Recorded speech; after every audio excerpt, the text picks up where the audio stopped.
una, dun sa plunder, tama na ang threshold niyan ay 50 million. 50 million. Yes, apa. So, yung 75 million na nakuha ni Senador Marcoleta, Na donasyon, pasok nga. Ha? Oh. Kung yun lang ang pag-uusapan. Pero, dahil ba sa lumagpas sa 50 million, yan man ay public o private funds, plunder na kaagad kapag ka tinanggap ng isang sitting congressman, attorney? Ay, hindi po. Relevant lamang ang threshold kapag meron kang tine-threshold. Yung nature ng funds ay private.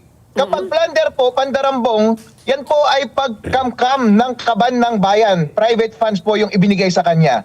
And besides, kapag plunder po, ang gravamen yan ay in consideration of office. Yun. Dahil sa iyong public office. Nung ibinigay po ba yung pera sa kanya dahil po ba sa kanyang public office? Hindi po. Dahil po siya ay magiging kandidato sa susunod na eleksyon.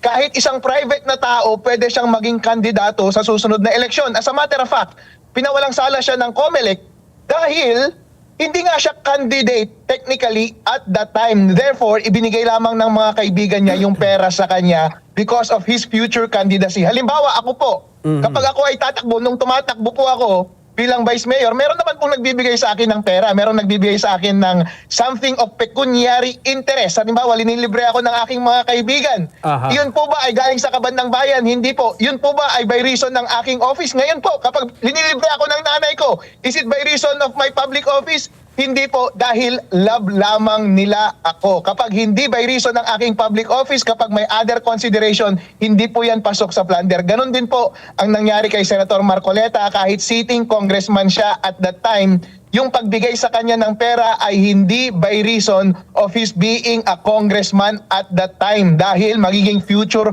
candidate lamang siya ng eleksyon. Pwede siyang tumanggap ng pera mula sa mga kaibigan. Hindi rin yun pasok sa election offense dahil nga hindi pa siya kandidato at that time. Every time po, pwedeng tumanggap at magbigay ng pera at donasyon ang kahit na sino mang tao. Kapag hindi involving ang iyong public office, hindi yun po pasok sa plunder.